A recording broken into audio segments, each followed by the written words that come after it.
Can't hear a damn thing. I was wondering if it was just me. Can I have a motion to adopt the agenda? So moved. Second? Second. All in favor? Aye. Updates and announcements. Town manager. Yeah, thank you, Mayor. So Jim Pappas from the Resilience from DelDOT, meeting with him, I had to change the date to October 5th at 10 a.m. Center of the Inland Bays, Bob Collins, who's working on our Living Shoreline project from Sunset Park all the way around to North Beach. I'll be meeting with him on the 26th. Sunset Park itself, we got a $22,000 grant from DENREC. I put it out for bids. I've gotten one bid in. I'm waiting for the other two to come back in. We're going to be redoing the park. And it's going to have a more open theme to it, where we're going to be able to have, if you wanted to have a family gathering down there, you'll be able to have a gathering down. If you wanted to have a wedding with the sunset in the background on the bay, you'll be able to have that. So that should be done once I look at the bids and look at the designs. It should be done probably by April of next year. So I'm excited about that. Chris Potter from DP&L, he's the one that's working with us and the attorneys about getting the power line moved out in front of the town hall. He has not gotten back to me about the attorneys, whether they've got the paperwork done. Again, it's approximately $150,000 to move that pole, and I will bring that contract into the commissioners. You'll be able to review it, and you'll be able to decide if you want to spend the money on that. If you notice, in town, I did a request to DelDOT to increase the 25-mile-an-hour range here in town, so it covers the complete town. So now 25 miles an hour all the way up to Bayard Avenue and Route 1 up there near Pfeiffer's, and it also runs all the way south past the Dewey Beach town limits to the last community south of Indian Beach, which is called Hall Avenue, and it's 25 miles an hour the whole way now, instead of jumping up to 55 miles an hour. And as you went out of town, it was actually at 40. So it's been pushed back even further. Hopefully that'll help with folks crossing the road up there near Pfeiffer's. Budget packages that Sheena put together went out to all the department heads for 2025. We've already started the process of talking about that. They're supposed to have their draft budgets back into us by the end of this month. Performance evaluations will be done in September and October for all town employees. Finally got for the Center Island pole that was knocked down in March during an accident. It's been replaced up there near east of Maui, and it's back in. We still have a pole that is out over near the little store on Reed Street. They're going to have to pull the foundation of that up, and they're going to have to redo the footer on it, so it's going to take a little bit more time, and they probably won't be working on that until October. Signs are up, and we'll bring the signs up now, if you would, please, Laura. So you'll see some signs, and we spent a little bit of money this year on the budget on some of the signage. Some of it is about the marijuana and the vaping and other things that you can't do on the beach. That's what the signs look like. There's one at every one of our dune crossings. Next one, please. Then we've got the overlook sign. Well, now we've got the warning about no lifeguards on duty right now. That's at every single one of the beach crossings. Could you bring up the next one, Laura? This is the overlook that we put in for folks that are physically handicapped trying to get up and down the dune. That's on Van Dyke Street. And there's also marking where you go over that overlook. Could you bring up the next one, Laura? This is the next one she'll bring up should be the curfew one. This is the curfew, and it also talks about the alcohol and marijuana, the new curfew that you passed. Those signs are not up yet. We're working with the police to determine where they want those signs, but you will see them up around town. And I don't know if there's another sign. And that was the original marijuana, vaping, and the alcohol. And we had to distinguish the alcohol with the dates that you see there underneath, just to make sure folks could try to understand that you could have alcohol on the beach after today, actually, but no glass, right? So those signs will be going up. Thanks to our maintenance team for getting that put together. Working on an RFP for our beach rake. We're going to put that out to bid. Tony has come to me. He's the current person that's been doing our beach rake for a number of years, and he is saying that he is not going to continue it after October. So with that, Kate's already got the RFP ready to go out. We just need to look at how many days right now. It's how many days we want to have done before July. It's 4 days. During July, it's 5 days. And when you get into August, it goes back down to 4. going to look at that and look at the rates that we're paying him before we put out that RFP. With that, I'll turn it over to Jim Dedes. He's going to talk about 5G, our current status in town. Jim? Thank you. We expect removal of the dune poles on Clayton, Rodney, and Cullen probably within 1 to 2 weeks. The meters have been taken off the existing poles on the dunes, and which was holding that up. I spoke to Arianda, and they are pretty confident that this should take place at that point in time. I want to bring the attention on Cullen Street, where we do have the 5G pole right now. We are expecting Monday, Tuesday, and Wednesday, DP&L will be powering down the poles on that. Actually the powering down of a power pole, which is on the south side at the end of the dune. They're going to be boring underground and then connecting power to number 1 and number 3 Cullen Street residential. And they're installing an on-ground box, which will replace that big power pole, which is at the end of the dune. Also, the street will be closed. We are putting pilings on that street Monday, Tuesday, and Wednesday, and we'll notify the property owners not to park on that side of the street while DP&L is there. The other comment that Bill asked for me to talk about was Blue Water is going to be conducting pilot drivings on the end of Rodney by the boat ramp. And permits were issued on that last week, and they also got the DENREC approval to go into the water to put in 6 pilings, and the other 20, I believe 26 will be on the ground. We haven't issued a permit for installing the concrete ramp. We're waiting for them to get a contract on that. That's it. Mayor, just on Reed Street, Bayside at the Outfalls, we have Beacon Engineering along with Remington and Vernick looking at different options down there. So we want to get a couple different options. So I was out meeting with Beacon. They're developing some options and they'll come back to us on that. Working with Senator Huxtable's office to obtain CTF funds to purchase some beach mats in the amount of about $45,000. So that'll be a big help getting these beach mats. I'm working with their office right now on that. And I'd like to thank the McCoy family, Tim McCoy, who's down on West Street, for a big donation towards our matching funds with the Rehoboth Volunteer Fire Company. I think we're going to be around $10,000 from donations, correct, Sheena?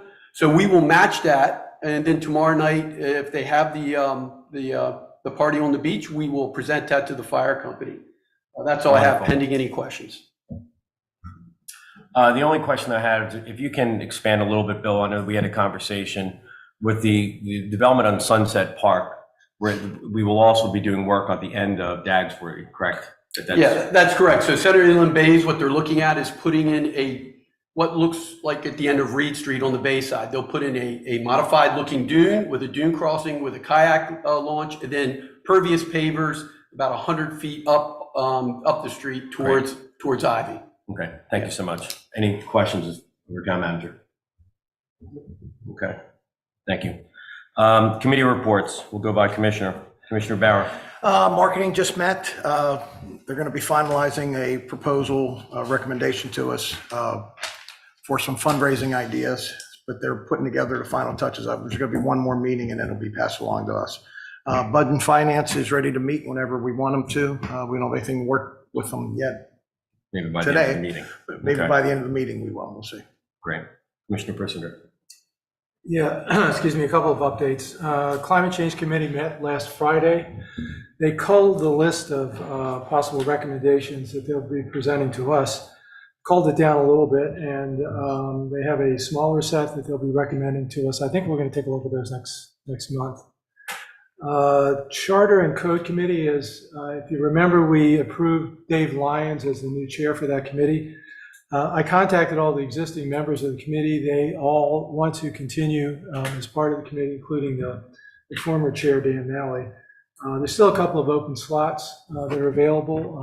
I'd like to be nice if we could have a couple more people to be part of this. So I think they will probably meet toward the end of October, and hopefully at the next meeting, we can talk a little bit about some of the issues that group might address and provide some prioritization to those issues as well. That's it. And remember, one of the revision, any revision that we would have for the charter could possibly go into for January session. It's important that we look at it with the remaining months of this calendar year.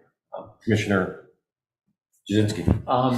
The infrastructure committee hasn't met. I know Bill Zolberg and Dees were trying to arrange a meeting with one of the consultants to talk about Reed Street. I don't know if that ended up happening or not. Basically, trying to come up with a way, or Reed Avenue rather, trying to come up with a way we're going to spend money to make sure that we're getting something that's actually going to be a workable solution. I don't know if you guys ended up meeting with that consultant or not. So I met with Beacon Yeah, Engineering you did. for about an hour and a half down there on the street, and he's going to come up with 3 options. Okay. Commissioner Gibbings. Investment Committee has identified a potential new member. The next meeting will be October 12th. I cannot bring that person for approval yet, so they probably will not be able to attend till the January meeting. They could have possibly attend, just not vote. If they want Fair. to. Good to know. Thank Okay. you. All right, great. Can I have a motion for approval of the minutes for August 18th, 2023? Motion. Second. Any changes, any discussion? Not seeing any, all in favor? Aye. At this point, I'll open it up for public comment. If anyone from the public would like to come forth. Is there anybody on Zoom? Okay. Well, not everybody at once. Come on. All right, on to the first element of our agenda is a review of the August financials. The financials have been posted. There have been a few different revisions. You'll see first version and final one or final two. I like the formatting that we have now because it clearly shows what's before set aside and what's contributing to the set aside. What I've also asked our finance manager to do is for the next meetings also to provide a detailed reconciliation for each of the funds, beginning with the end of the year, the March 31st, 2013, additions as a result of either grants and or set asides, as well as payments that have been out so that we can track that. And I also believe that the only other thing is that the balance sheet is still awaiting some final entries from the audit. Any questions or comments for the town regarding the financials? Sure. A couple of comments. Yeah. One of the other things about the financial report is we've tried to focus we have focused just on the operating budget. There are 2 numbers that we reported in the audit report on page 10 of the audit report that shows the revenues, the operating revenues, and the operating expenses. And this report, which I suggested we call a budget performance report, this report is key to those numbers. So there are certainly expenditures that come out of some of the set-aside accounts like infrastructure or now we're spending some money, I think, from the town hall fund. Capital improvement is one of the other set-aside funds. Those are not included in this budget performance report. They're certainly accounted for, and they're shown in the balance sheet, and they're being appropriately handled. But for our purposes here, one of the things that I'm happy that we have produced here is something that will give you a quick look at where we are with respect to the operating budget. And I think that's something we've needed for some time. I think it's important also to show that we look like we're running a little bit better than we expected in terms of the budget for this year, so I think that's a good thing. Do you want to talk a little bit about the projections for next year? I think this is part of the financials that have been posted also. There is an effort to begin projecting where we're going to be by the end of the year, both in terms of revenue and also in terms of expenses. One of the expenses we have to account for is that we're adding the 3 new police officers beginning in October, and we'll be paying them for 6 months, but they're actually not going to be contributing to the services that the police provide until the next fiscal year. So all of the planning that we did, or that the chief has done for providing police services for this fiscal year really doesn't change, really isn't affected by those 3 officers. So there is an incremental cost that we have to understand how big that is. There certainly is some savings on the seasonal police side since we budgeted for 20 but only hired 11, so there's some savings there. But I think we're going to be looking for some new revenues, not new revenues, but higher projections for the existing revenue sources to pay for that. But If I could just make a comment, Yeah, part of that go came ahead. through the audit, when from one of the audit comments was that if we determine that there's going to be a material change to our budget for this fiscal year, it is on us to actually amend the budget and show it as an amended line item with the original and the amended. So with us having 6 months done at the end of September and us having until October 20th, I'm hoping that we can have a complete review and potentially have a discussion point on what an amendment would look like. Yeah. For the budget itself. And, there was a mention of budget and finance. It seems to me that if there's an opportunity to do so, budget and finance Agreed. really should take a look at this, Agreed. because this is what they're supposed to do. Right. A couple of other issues. You mentioned the complete accounting of all of the set-aside accounts. One of the things I had asked Sheena for some time ago was to play out for us what the capital improvement spending account would look like. And, I think we started this fiscal year with about $300,000 in that account. We probably spent maybe half of that at this point. But Sheena played that out over the next couple of years, because we wanted to make sure we're not putting money into the capital improvement account. It's going into the town hall fund for this next couple of years, at least this year, probably next as well. But I wanted to see if we actually had enough money to pay for the planned capital improvements from that fund. And it looks like we do, but I really think we should formalize that. We don't actually have an approved capital expenditure budget.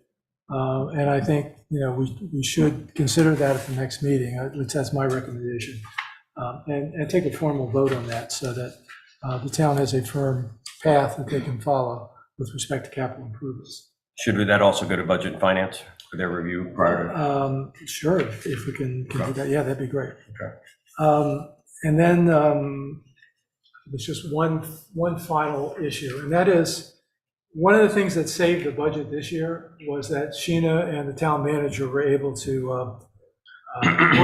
work out a new deal with respect to the bank to generate interest income. That totaled about $280,000.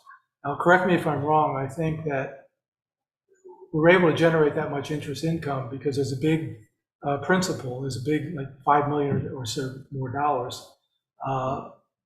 Most of it devoted to building the new town hall. That's going to diminish over time. So we're going to have to plan to replace that income. I think there's also about $1 million, maybe a little over that, that's actually part of the rainy day fund. That's also the Fulton Bank, that's also generating interest. And the thing I'm concerned about there is that as we move forward in time and we increase the budget, let's say we increase the budget by $100,000 next year, just for the sake of argument. What that means is you have to have $50,000, an additional $50,000 to put into the rainy day fund. That's the way our fund balance policy works. And it's been easy to do that over the last couple of years because we've had surpluses. So it's been easy to allocate money to satisfy the fund balance policy and completely fund that rainy day fund. I think we're going to be working on narrower margins now. So with respect to that $1 million, which is part of the rainy day fund, I really think that we should begin thinking about allocating a portion of that interest that comes in, that's generated by that $1 million, allocate that to the rainy day fund. It would be just like we had in some of the other set-aside accounts. Again, this is my proposal, but I think this is something we should talk about and have budget and finance talk about as well. Because if we don't have those surpluses at the end of the year, it's going to be very difficult to fully fund the rainy day fund at the end of the fiscal year. So that's all I had. 2 or 3 comments on that. One is, you're right, I think it was 280,000 that we've taken in from just pure interest income from a Right. risk-free standpoint. Right. One of the things, 280,000, I'm sorry. As of right now, 117, projected to be 280,000 by the end of the year. one of the things is the investment income. Our investment income is only at 28,000, so it's something that we should take a look at as to possibly, because we have funds that are sitting over Brown that aren't achieving the minimum that we're receiving is just from a business checking account. So just something to consider. I agree with you, Gary, that we're going to have a usage of those funds as we build town hall. But I've also spoken to the town manager as well as Sheena about the possibility of doing RFP for banking. I've been approached by a few of the other banks in the community that believe that they can be more competitive and at least help us to increase the rate that we might be receiving. And you mentioned the investment income. I would also argue that that should be counted toward the rainy day fund as well, because it's money just on paper that sits with Brown Advisory. It's not really spendable cash. So it doesn't really make sense to include it as part of our operating budget performance, I think. That's fair. We can take a look at that. I think it's currently offset by an unrealized It is. loss. It is. So we really probably don't have any investment income right now. No, we have a $60 loss. Mr. Mayor, can I make a comment? Of course. So I think Commissioner Persinger brings up a good point, whereas as we go into the next 2 years or so, and that money that you're talking about diminishes, so the interest that we're getting, the $280,000 or so, declines. We're going to have to look for other revenues to run the town. As we compete for employees, as interest rates go up and the economy may not be as strong as it was, condos at the Hyatt have all been sold, and that helped us out 2 years ago with some of the transfer tax. I think we really need to start looking at other revenue coming into town so we can sustain, competitive employee salaries. Fuel is getting higher. Just running the town, the day-to-day business of running the town is getting higher. So I think at some point we should probably have a workshop and probably sit down and try to look at the next 2 to 3 to 4 years out and look at revenue. I would bring up Milton, and I know I've talked to some of the other commissioners about this. Milton is, and I'm not saying we do anything like this, their new property tax is going to increase by 9%, and Milford's is going to increase by 10% to help pay for their new police station.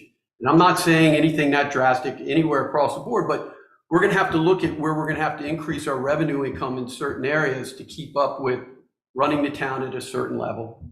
Just something to think about.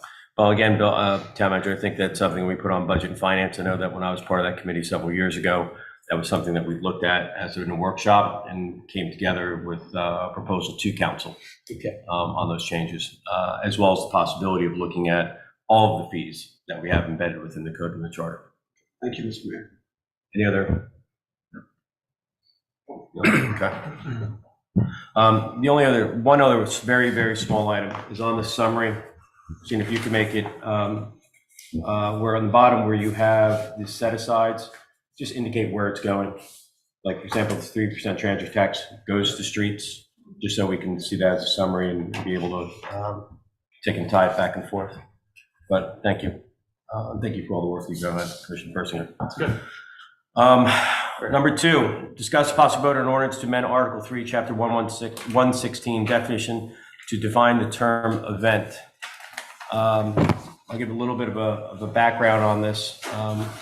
We've got, as meetings, I have a weekly meeting with the town manager, and as we've gone through, there's an item that's in your packet that has agenda items 2, 3 on it, that has different events in town, events on the beach, as well as business operating at a beach. So it represents a supporting document for 3 different elements of our agenda today. Every time a permit or request for an event goes to town hall, it's taken time from town hall. So the conversation started with, should we have some form of an event fee? Because the other towns also have a very similar, if you go to Rehoboth and Bethany, there are event fees. That came with the realization that we don't have a definition of event. So the first item on agenda is to discuss and possibly vote on an ordinance to define an event before we could actually do anything about an event. So I'll just open that up for council for discussion first. Commissioner Jazinski. I guess I want to understand the problem we're trying to solve.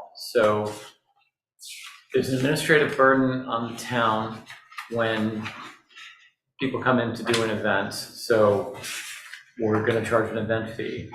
And I guess, you know, that I looked through the definitions and the neighboring town definitions that you provided, and it's somewhat, it's abstract, right? You know, it's like a judgment thing.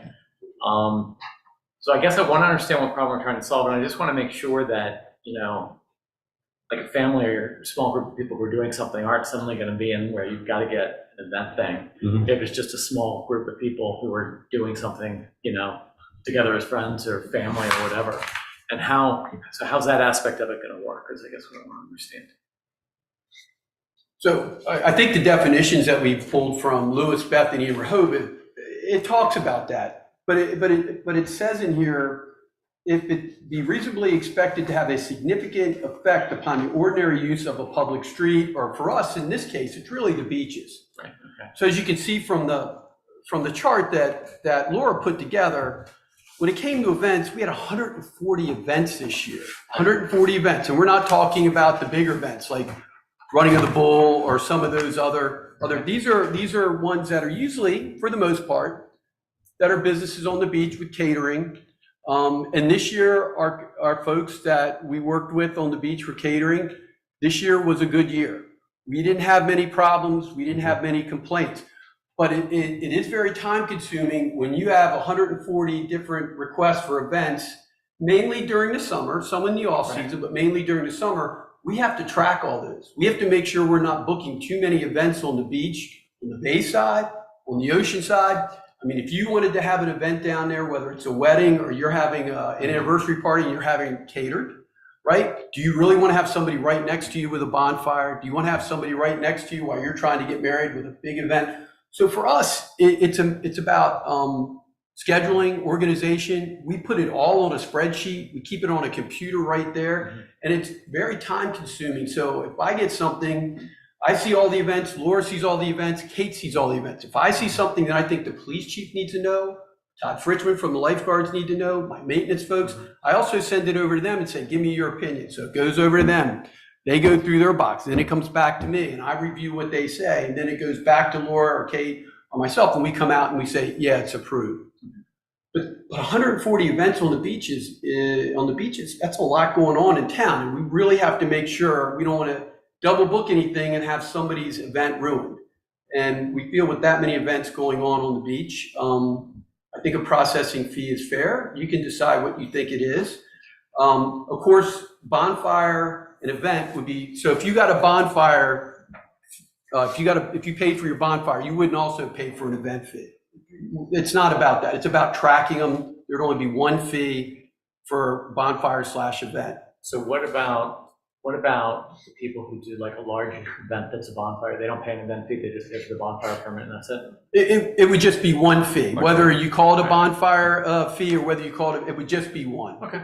So if you were doing catering with a bonfire, you would just do one fee. And we're not talking about, I mean, if there's 140 this year at $50, if we get to that point, $7,000. So it's not about the money. It seems rather innocuous. Right. But I mean, it's really hard to define, Commissioner, what you're talking about. What's the definition? I think we just have to go with significant effect upon the ordinary use of here it's public street, right away, boardwalk, or beach. And you're right, it's almost a judgment call, right? But our caterers this year have been very good about, our businesses on the beach have been very good about coming in and doing the event forms. And you can do them right online. Okay. Any other conversation around this ordinance, not about a fee, but about defining events? Commissioner Persiker. Yeah, I mean, I hear what you're saying. The issue, I still can't define what an event is. You know, if I had a group of 20 people and, you know, they were staying in a couple of houses in my condo development and we all wanted to take beach chairs up and eat pizza on the beach, is that an event? I wouldn't think so. That's kind of ordinary what people do on the beach. Now, if you had a business come down and help you with that, or if you had a bonfire, definitely yes. But I think a large family coming down on the beach and just not causing any, disturbance and just gathering together, I'm not sure if that would constitute an actual The event. problem is though, that we would be writing an ordinance here and getting counsel from the people at this table. This is a perfectly reasonable group of people. We're not always going to be here. And it feels problematic, if you will, to me, to write definitions like this where the boundaries are fuzzy, because it allows too much room for interpretation, so that, somebody in the future could easily apply this in a way that none of us would expect it to be applied, but yet they'd be perfectly within the bounds of the definition to apply it in an adverse way, to a situation where you got 20 people who drag their chairs up on the beach and share a pizza, or a couple of pizzas. So I would like to. They would be excluded though, because that would be a private social gathering. Well, I thought that was on private property as opposed to, we're talking about public property. You're right. Yeah. So, I'd like to see a better way if there's a better way to distinguish it. If it's an outside group that's catering it, that's one way of defining it. How about by group size? Group size is another possibility. It's a great point. So one of the consequences or intended consequences of this is if we approve an event or definition of an event, and then if we do approve a subsequent fee for the event, does that also give that event holder the rights to, X amount of, like, to the beach or to a beach area? And what happens if there's a complaint about it? Is this something that the police then are called in because I have an event permit that says I can have this event on the boardwalk or the beach? So I think it's the other side of it too, what rights are granted through the event. We're doing that now. When we give Beach and Bash or Dewey picnics or some of the other ones, Palm picnics, when they go down and hold an event on the beach, we're telling them it's okay to go down and take up so much room to run a business on the beach, right? And you may come down with your family, not doing a business, and they're on a public beach, running a business. So, talking with my staff, we have to be able to control what's going on the beach. And we believe that the amount of time that we spend looking at these applications, and in this case, 140 of them, not counting your sport events that we have on the beach and some of the other ones in the bonfires, over 800 bonfire applications that come in, it takes up time. And whether it's $50 or $20 or $30, I think there should be some type of fee there. I think Commissioner Persinger's right. These are the definition. The definition that we're using is the same that Rehoboth, Bethany, and Lewis are using right now. If we find that it's not correct, we can always amend it. If there's different commissioners on in the future that don't like it, they can always change it. And if I'm understanding correctly, we need to define event before we can talk about the fee associated with an event. I think, correct. Can't have the Yeah. fee without knowing what the So we thing need, is. we need right? a definition, okay. So, Commissioner Persinger, as the event is defined in the ordinance, where do you see ambiguity? Out of curiosity. Well, it's any public assembly or gathering of people, which may, because of the location, it's really the first sentence here. Because of the location, time, or anticipated number of persons involved, be reasonably expected to have a significant effect upon the ordinary use of public streets, rights of way, sidewalks, boardwalk, beach. If we're talking just about beach, how do you define a significant effect on the ordinary use? If a group of people come up and they take up a square of the beach that's, say, 20 by 20. Happen all the time Significant? summer. Yeah, is that a significant effect upon the ordinary use of the beach? People can still walk around them and use the rest of the beach that's not being occupied. We're having folks fill out event applications now, in the tune of 140. Without a defined event. Yeah, we're already having them fill out the application now. What if they came to us and just said, we're not going to do it. We're just going to go on the beach and, do what we're going to do. We want to be able to say, well, you're having this event that we've defined as an event. You have to have an application that's been approved by the town manager, the police chief, or by Captain Fritchman. That's what But we're trying then to they do. come back to you, if you want to enforce it, and they come back to you and say, well, we're not having a significant effect on the use of the beach. There's all this rest of the beach house here. Beach And I house. think that's People can something use the it. other towns have had to deal with also, and they've come up with this definition for right now. And I don't know, I mean, the commissioners come up with a different definition or add something different to this, like a number of over 20 or 25 people, but we usually don't go down and count the number of people. I know for bonfires, correct me if I'm wrong, Laura, it's 25 people? 24 people, but we don't go down and count if they've got 30. Now, we do have police officers that go down to make sure they have their permits. We give our bonfire list every night to the police department, and when their officers have time, they go down and they check as they go down the beach. But I doubt, we're really not requiring them to count the number of people, even though it says that in the bonfire. If they have 27 people, we're probably not shutting them down. Just, I mean, I'd be fine with putting some sort of threshold out there without, you don't have to strictly enforce that, you're right, but at least it gives people some idea of what's an event and what isn't an event, and gives them some idea of when they have to go to town hall and get a permit. I'd also like to see us add something in here about if an outside vendor is involved in an event or in a gathering or public assembly in some way, that would be classified as an event and you get a permit for that. So on that, may I? Yes, of course. So, where it says anticipated number of persons involved, we could put an e.g. more than 24, for example, or more than a dozen.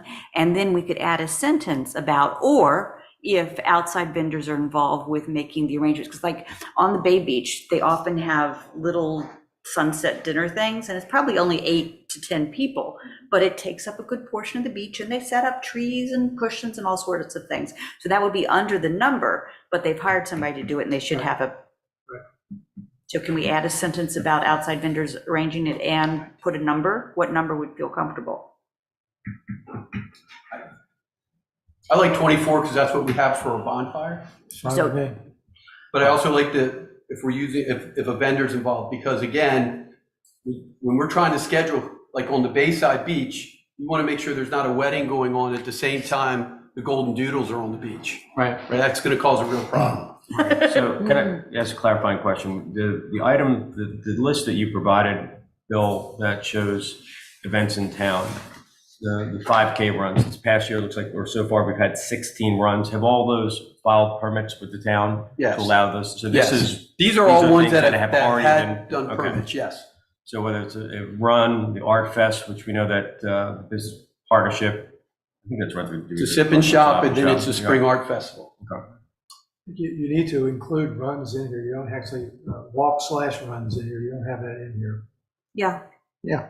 Top part of the, Did I miss that?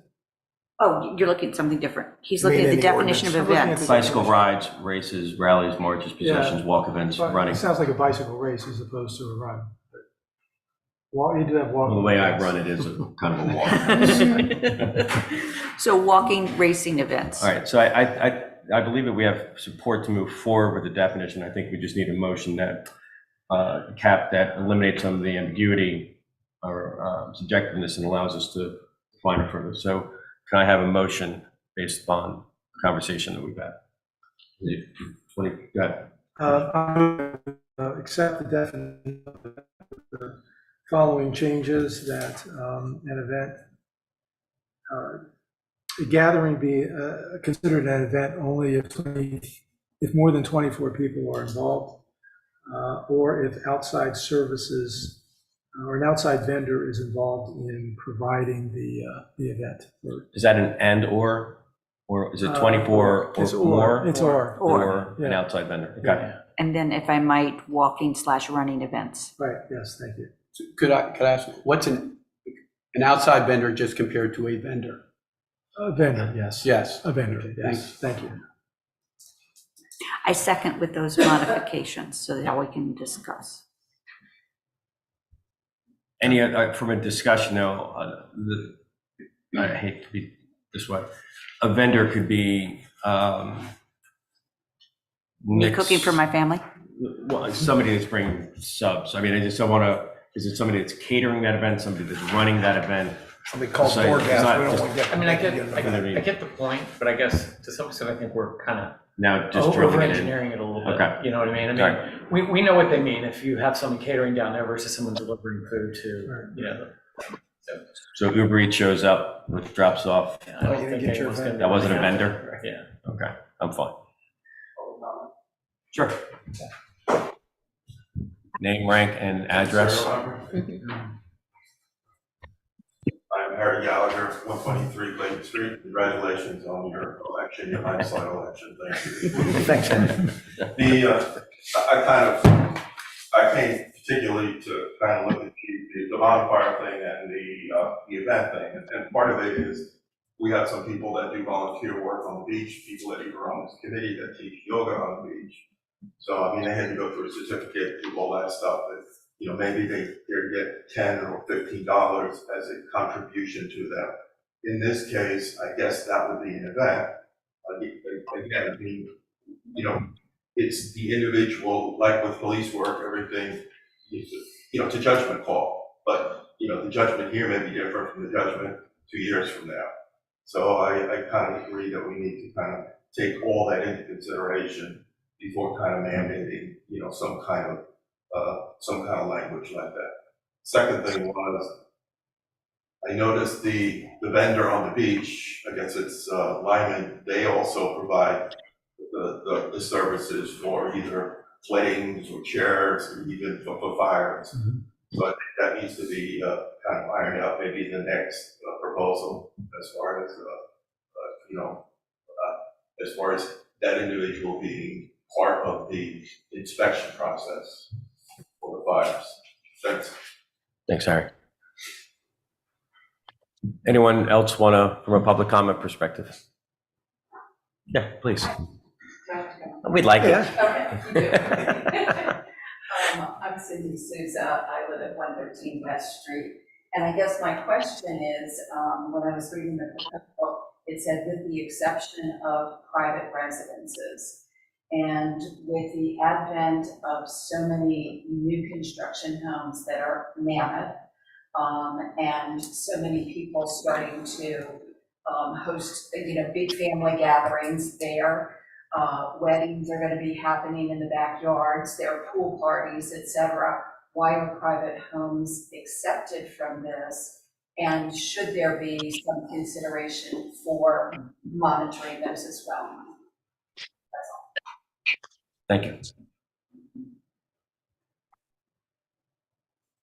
Is there anyone online? Yes. You can bring them through. I don't know if you can hear me, I'm sorry, I don't know how to get this. Mr. Moskowitz, can you hear us? Yes. Please go, it's your turn. Yeah, David Moskowitz. I live in Dewey Beach, and you're missing part of what Rehoboth wrote since you're saying what other towns do. And one is the guarantee of freedom of speech and also freedom of religion. So if someone has like a protest, Rehoboth has a special clause, which is actually posted in your materials for what Rehoboth has. So you're forgetting that. And then just to the previous comment there, private social gatherings on private property go through a different process. So there's a reason why every town doesn't put it in there, because the town has separate noise ordinance for that. Thank you. Is there anyone else, Lauren? Okay. Go ahead, Commissioner. I noticed in Rehoboth, they do have basically guaranteed a First Amendment rights. Do we need to create an exception in this definition for that?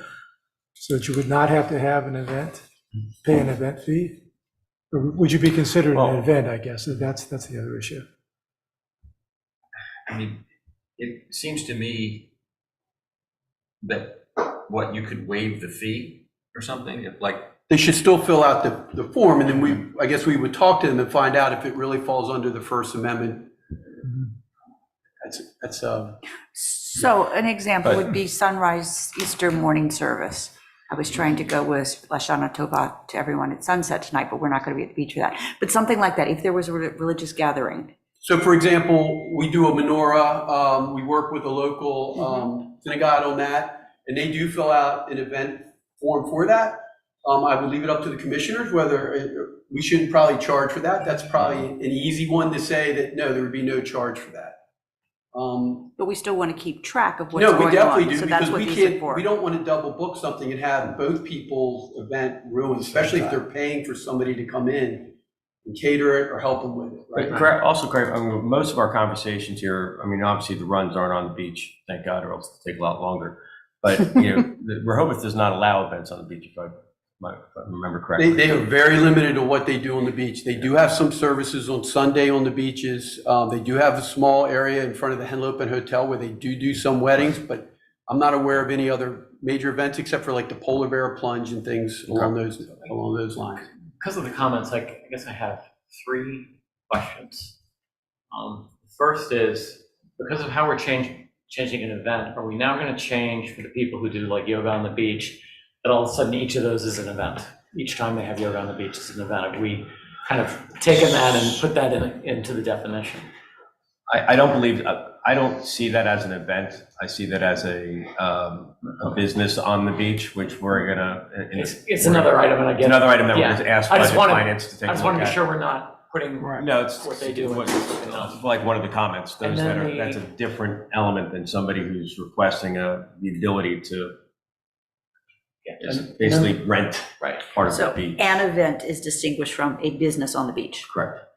And then the second question was around Ms. Souza's comments for what if you're having an event that's on private property that's large in scope, right? And that has a significant impact. Do we have, Fred, any authority to regulate that at all? I'm sorry, to regulate what? Well, Ms. Souza made Events a on private comment about events on private property. Do we have any authority to regulate I mean, anything like that? we regulate rentals to an extent. We require Right. licensing of Okay. rentals, and that involves private property, and that involves restrictions on the number of occupants.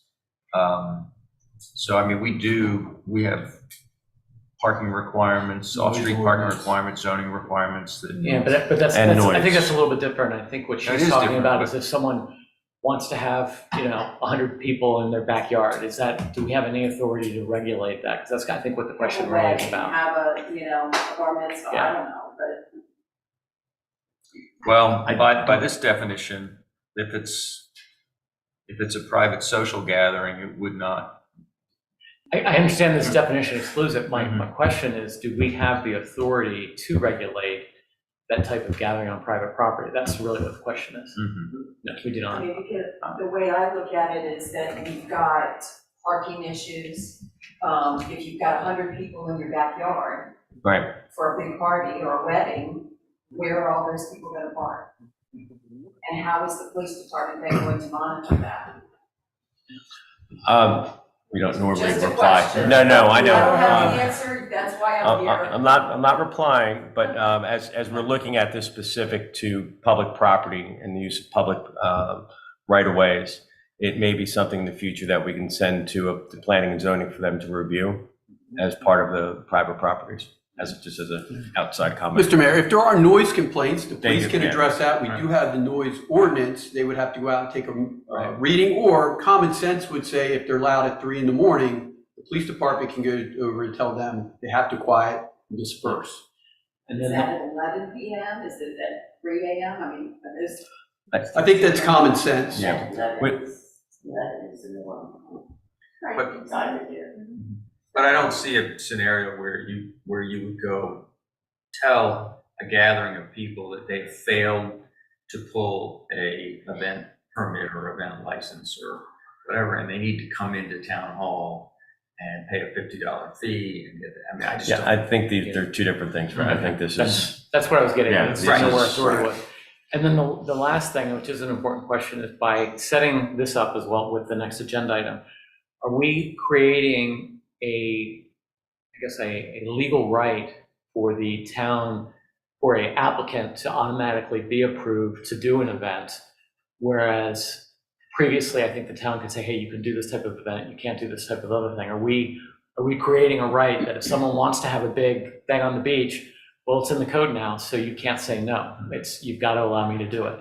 And I just want to be clear, like right now, our town manager uses his administrative judgment about the impact on the community, the impact on the beach. Let's say someone wants to close down 2 blocks of the beach in the middle of the summer for their event for Saturday and Sunday. You can say, no, you can't do that. But by putting this in the code, are we potentially giving someone the right that, no, you can't say no because we put it in the code? So right now, I for think it example, still requires approval. I mean, we're talking about the event application process versus the definition of event. But Right, well, I mean, there's the next agenda item is part of this, right? Because we have the definition of event, but the next agenda item, these kind of go with each other, right? And what I'm wondering is, I really want to make sure that the town retains its administrative ability to approve or deny someone having an event based on what they view the impact is of that event. so we have a motion and a second. And Fred has input. But if the definition of event was modified to say an approved public assembly, so referring to the approval process that is required from the town manager. If we put the word approved in the definition, I mean, that certainly would mean that the It town has has to go through the discretion. approval process. Yeah, I mean, I think that would help. Yeah. wouldn't I'd mind rather see it in the permit having that, process. But I mean, I Maybe reserve more that right explicit. to reject events. I think we need to do that. Well, I mean, again, the way I see the context of this question is not going to arise when somebody comes in and says they want an event license, they want a permit, because they're basically saying, unless we talk them out of it and say, you've got 23 people or fewer, you don't need one, and then they go off happy. But the real context is going to be a gathering of 24 or more people in which vendors are involved, or in which a very significant impact is apparent on the sidewalk or public street or whatever, then they get approached by us. So I think that's the scenario that we're trying to regulate. And in that case, we're going to make the determination as to whether or not what they're doing constitutes an event, as opposed to the concern that if we define event, then we're prohibited from denying anyone's request to conduct an event. I think it comes with the territory. So if the town were to arbitrarily allow events to occur and discriminate against certain groups conducting event-like activities that someone disapproves of, then we're always subject to some kind of a claim that we're not fairly and appropriately wielding our police power. So I don't think by adding this definition that we're tying our hands is the short answer of Okay. what I'm trying to say.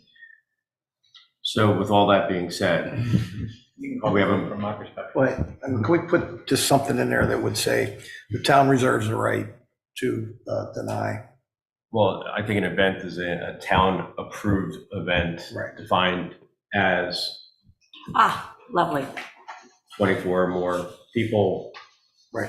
on a specific time I of mean, if you day. wanted to take these, Well, now you're defining an approved event, which I don't think is a good Okay. idea. I would leave the definition as Okay. is, That's fair. and then get the question of approval into the permit process. Okay. Because that's That's really fair. where it takes place. And to go to the point that the town manager was making, the question is whether a significant effect on the ordinary use of public facilities is had. So you could have two events, neither of which would have a significant impact, be deemed to have a significant impact if they were conducted next to each other, which then gives the town manager the opportunity to say, no, we cannot give you one because we gave one to somebody else and they're going to be right next door or right nearby, and the two events together are going to create a significant impact. Infringement. Okay. Mhm. All right. So so as we motioned in second, I don't believe we have any other changes, but we've had conversation around the approval. Any other discussion? Told you the definition of event. It's not bothering me, no, it's fine. There's a ghost. So you want Not to hearing, all in favor? Aye. Okay. Passes unanimously. Number 3, discuss a possible vote on an ordinance to amend chapter 93-6-6.1 wedding permits to establish an administrative fee to hold an event in public property within town limits. If you look at the, what the ordinance, change the ordinance is eliminating the word wedding. And so that's that we're not just focused on the weddings, Right. and that it becomes an event as a simple change. On the positive side of it, you know, if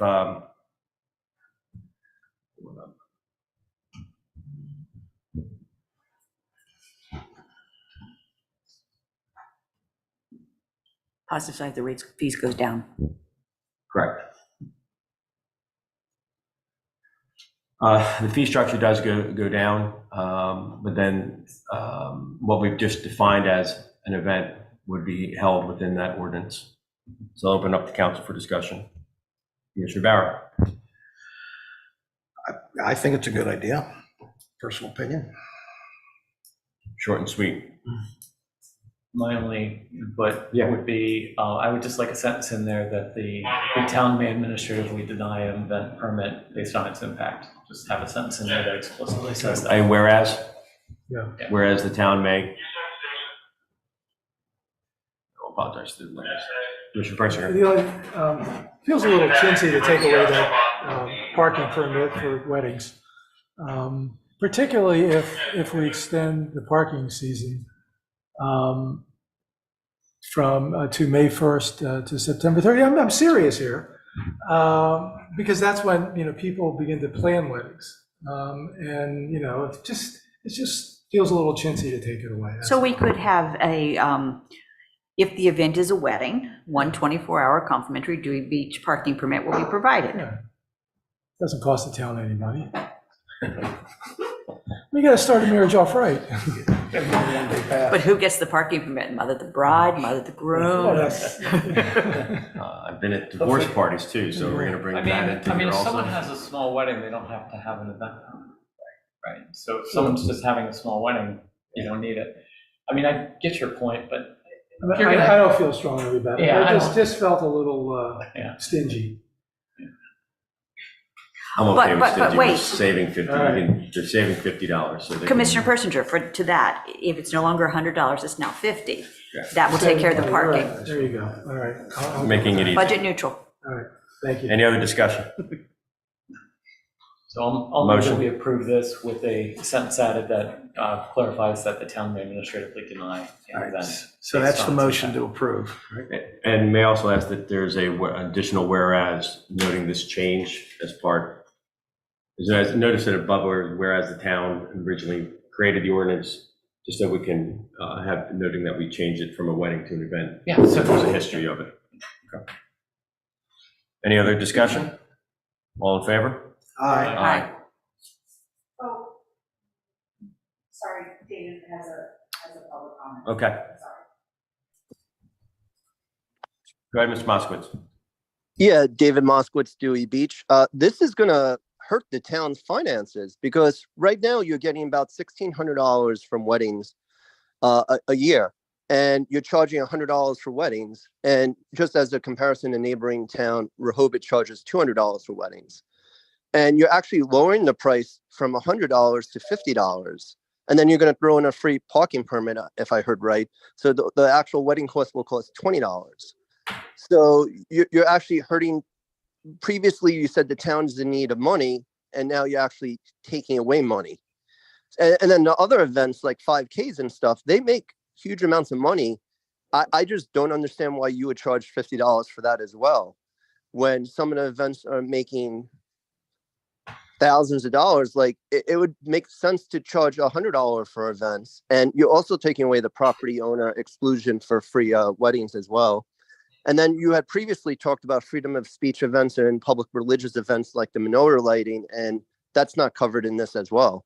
But like lowering the price of weddings, it's just very strange. The town's hurting for money, and these are not property owners, and you're just basically making weddings free where every other town charges. Thank you, Mr. Moskowitz. Being that we did not wait for public comment, should we have the vote? I mean, I think you could ask your fellow members if you wish to amend, based on those. Based on public comment, is there a council member that would wish to amend their prior vote? No. No. Okay. We polled. We have to revote again? Or? No. We polled. All right, number 4, discuss and possibly vote to request the Budget and Finance Committee review and provide recommendations regarding fees to conduct commercial businesses on the beach. Town manager, can you want to give a little overview on that? Or? Yeah, so as you saw on the chart, there's businesses that are being run on the beach, and we think that at some point, the Budget and Finance Committee should look at, should there be an additional fee for the businesses that are on the beach? So for example, a business license, depending on how many people, have to be $139, and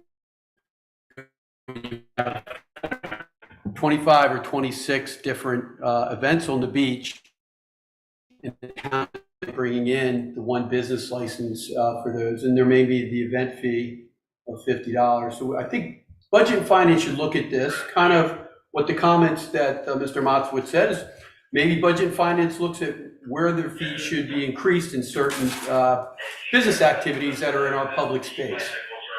Sorry. That's all right, don't worry about it. We can't get all the radios.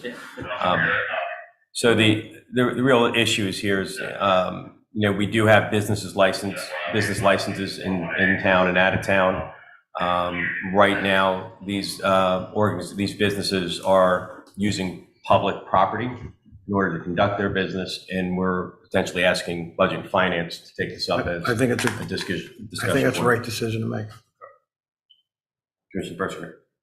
I just wonder if it's a Budget and Finance Committee issue at this point. I mean, basically what we're saying is these entities have to have a business license. But then we're making a decision here about taking a chunk of their revenue. And is that something we really want to do? And if so, if we make that as a positive decision, then I think it's appropriate for Budget and Finance to consider what the fees would be. But I don't think it's not phrased on the agenda that way, but I think we've got a decision to make about whether we want to take a chunk of the revenues of these businesses.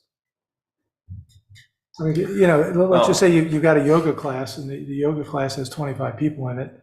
Every time they do it, it's an event. Do they have to pay $50 on top of the business license that they've already gotten? Or is there some other fee, some other way that since it's a business, it's not really an event. It's not in the context of an event. So, are we going to take some amount of revenue from them each time they hold a yoga class on the beach? I think the intent of the agenda item was to have Budget and Finance have that conversation, whether, what their opinion is, whether there's a different business license for somebody who's conducting business on public beach or not. Yeah, and my only point is I think that's our decision, and that there's before they go to them to kind of figure out what the details might be.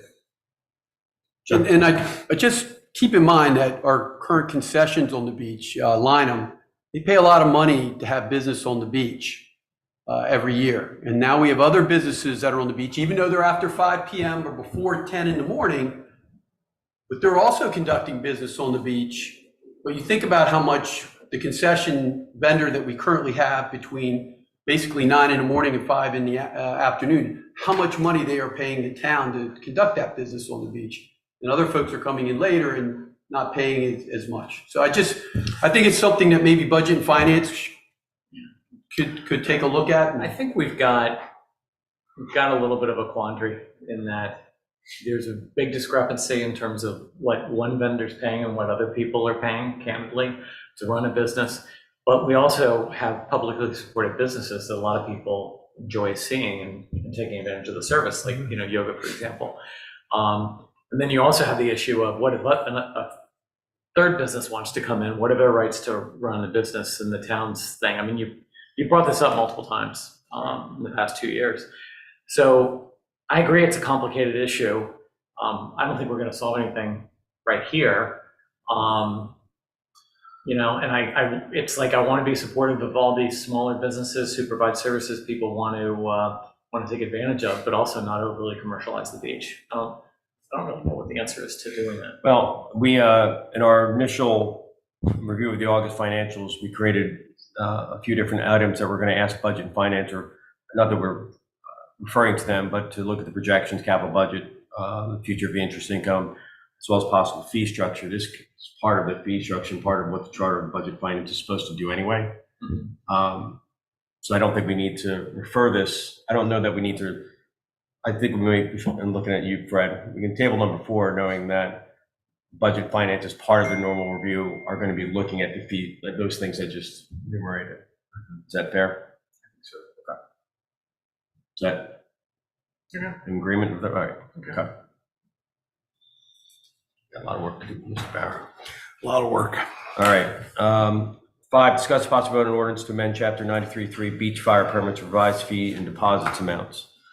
Town Manager, can you provide an overview? So in 2005, it was decided that that a permit for a property owner was $20. 2009, the property owner paid $30. So 4 years later, it went up $10. In 2017, a non-property owner would pay $50 for a bonfire. So our property owners here in town, the bonfire permit fee has not gone up since 2009. You see the number of bonfires, and this is basically to the end of August. Since we should do probably another 20, maybe even more before it gets really cold. Over 800 bonfires easily. As I mentioned earlier, we do have to have a police officer go down and check on the bonfires. Occasionally we do, not many this year, it was a good year. We will have some problems where they didn't clean up as much as they should have on the beach. The current code or the current rules are they lose their $100 deposit. For us to do bonfires on a computer system, where you could go to the system and actually go and see if your street is available, we're not able to do that right now. Right now, if you want to do a bonfire, you have to personally show up at Town Hall, fill out the paperwork, put your deposit down, and see if your beach is available. If we're able to just do a flat fee across the board for whether you're a property owner or not a property owner, we'll be able to do this electronically, which will save the property owner and the non-property owner the ability and the time to just do this online. That was the main reason we looked at this, was out of the availability of people being able to just do it online. We get a lot of calls. People they call in and say, I want to do a bonfire, and they want to go ahead and do it over the phone, and we're not able to do that right now. If we made it a straight fee across the board, we would be able to buy a program where they would be able to go, just like on a lot of our other requests that we have currently online, they would be able to do that online. So this is a customer, if I hear you correctly, I just want to make sure, this was born out of customer service, first of all, so people can electronically Right. schedule it.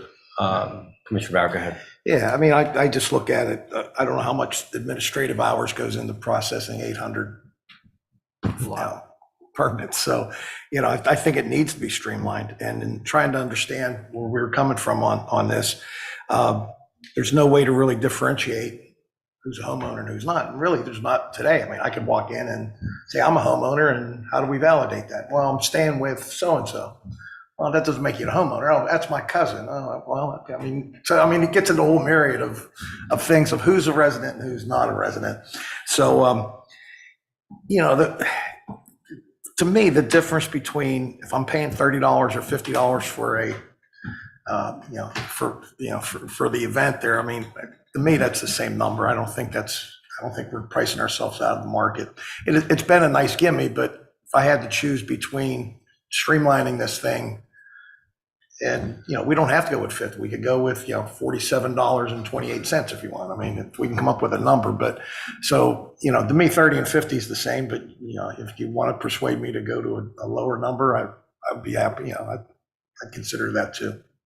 What's the mix? What's the mix of property owner versus non-property? So property owners are 390 and non-property owners are 420. It's a difference of, Half, basically half.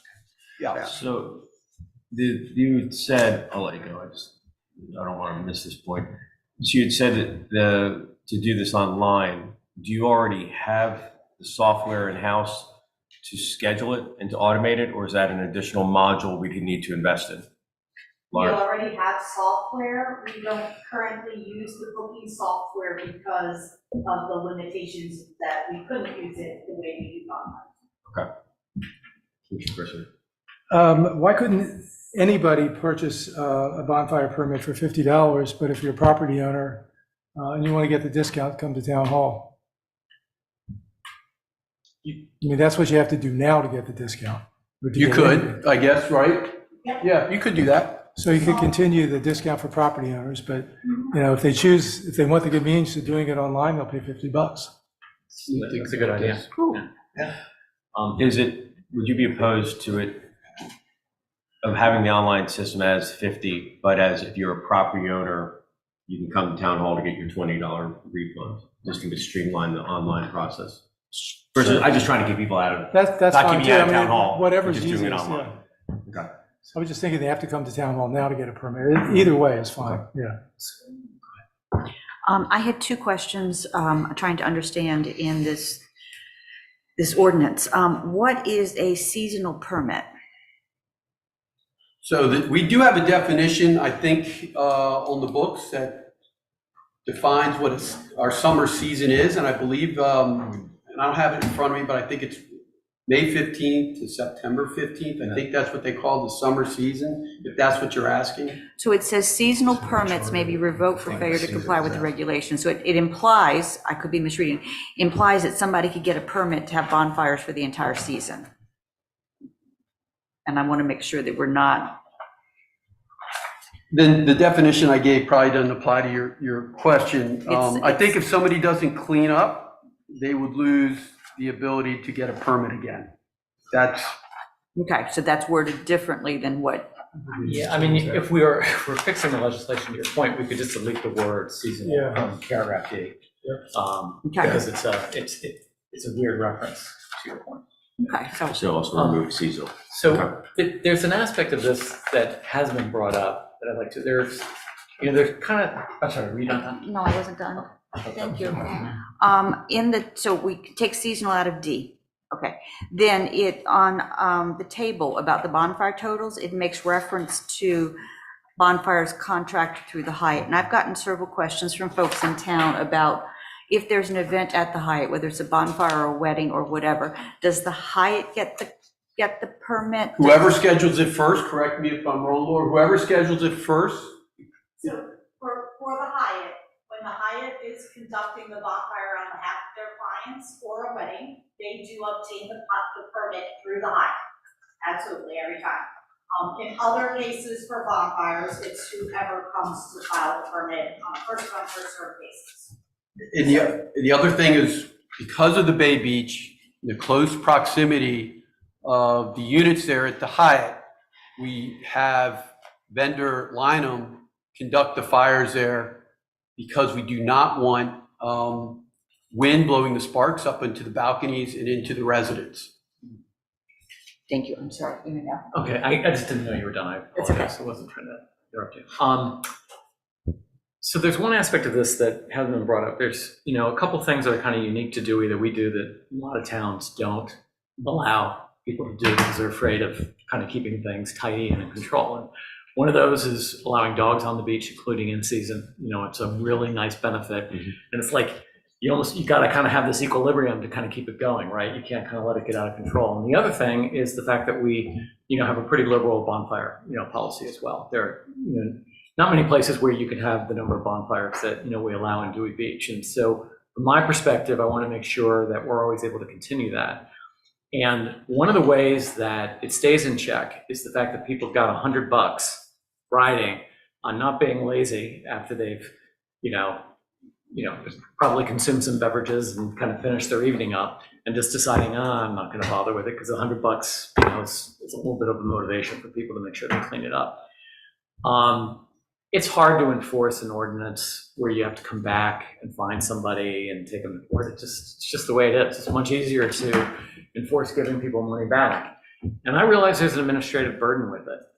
But from my perspective, one of the things that makes bonfires work in Dewey Beach is this $100 that everybody's got to come and get if they don't clean their mess up. And I'm afraid that if we switch it to no deposit, that we're going to end up with messes left after bonfires. I just have a real big concern that people aren't going to be as respectful if they don't have $100 riding on it. I think that from my conversation, Lauren, you can correct me wrong. Part of the intent of removing the $100 in in terms of the deposit and putting it as a citation is because we didn't want to retain any credit cards in the system. As you go and you buy it online, we didn't want to have to retain those credit cards in order to charge them an additional $100 later. So that was the intent of moving it from A to B. I don't disagree with you, but I pay all my, when I do have a ticket, I pay it. So it's. Yeah, but if half the bonfires are done by people who aren't even residents of town, what are they going to care? They're not going to care. Thoughts?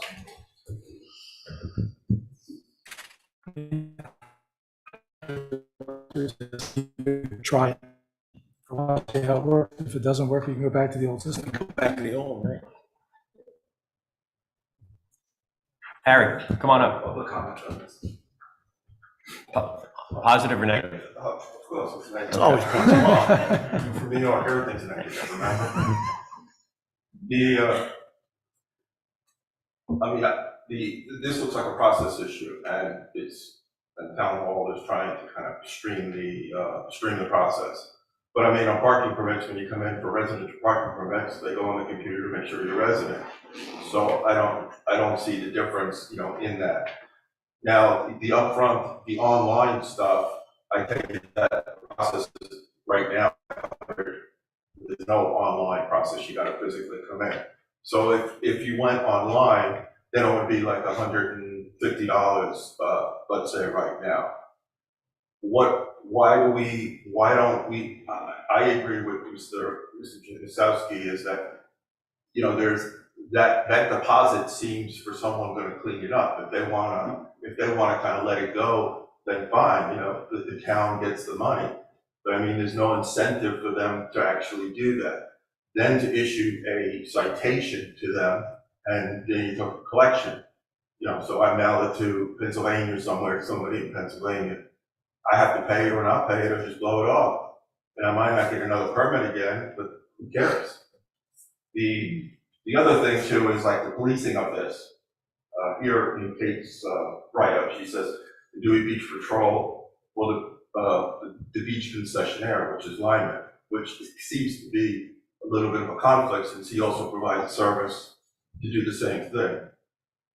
So in the end, I think, I don't have the answer, but can't we collect the money electronically, like you said, and then either mail a check or whatever some other way? Now, we're absorbing a service fee, I would suspect, though, right, Bill? On everything, On everything. right, with a credit card. With a credit card. So, you see all the time, even our county taxes here, it's a $4 convenience fee if you're gonna pay with a credit card or debit card.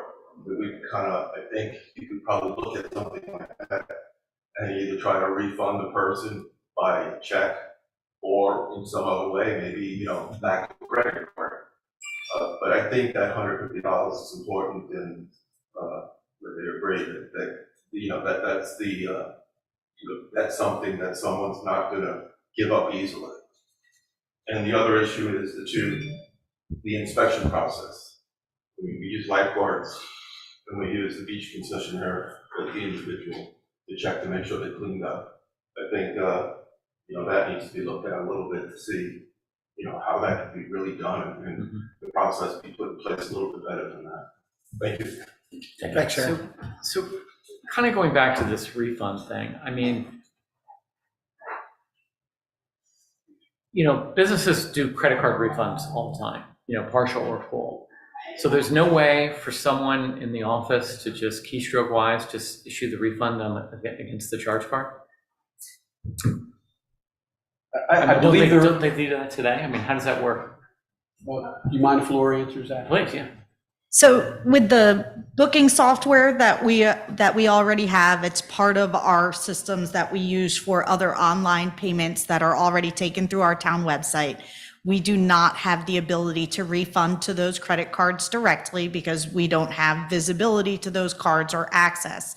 So anytime something is done incorrectly on those, if someone overpays or they decide to cancel a service they've asked for, we have to ask accounting to then issue a manual check, which Sheena and Shelley would prepare, send out for the mayor to sign, and then it's physically mailed. We just simply don't have access.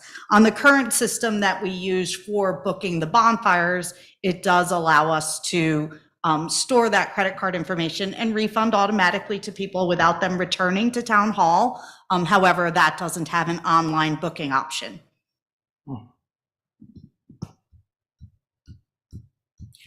I got a question. We can't store, or the system will not allow to store? Like, which, is it a decision that we've made to not store credit cards, or the system won't allow it? I'm under the impression that we simply don't have visibility to the credit cards that were used. Sheena gets the last 4 digits of the card and the dollar amount. Yeah, Paul. So if we don't do the deposit anymore, I think that's an added convenience, and administratively, I think that helps us. When we do a citation, it's like getting a parking ticket. I mean, how many people don't pay their parking tickets? I mean, I think we have a pretty good collection. We turn it over to a collection agency. And what do we get what's our return on that? 80%, 70? It's less than that. Yeah. I don't know the exact number, but it's less. The collection agency takes a decent chunk. So if we do, if we make it more convenient, we still want that fine to be somewhere around $100. Why don't we make that fine $150 for not cleaning up? And then mail them a citation, and if the collection agency gets half of it, then okay. I think we're okay. Let me Split it up. let me state your question a little bit differently. Out of all the tickets that we write in town, what percentage are paid before they go to collection agency? I don't know that. Don't know, but when it goes to a collection agency, we only get 65% of the ticket.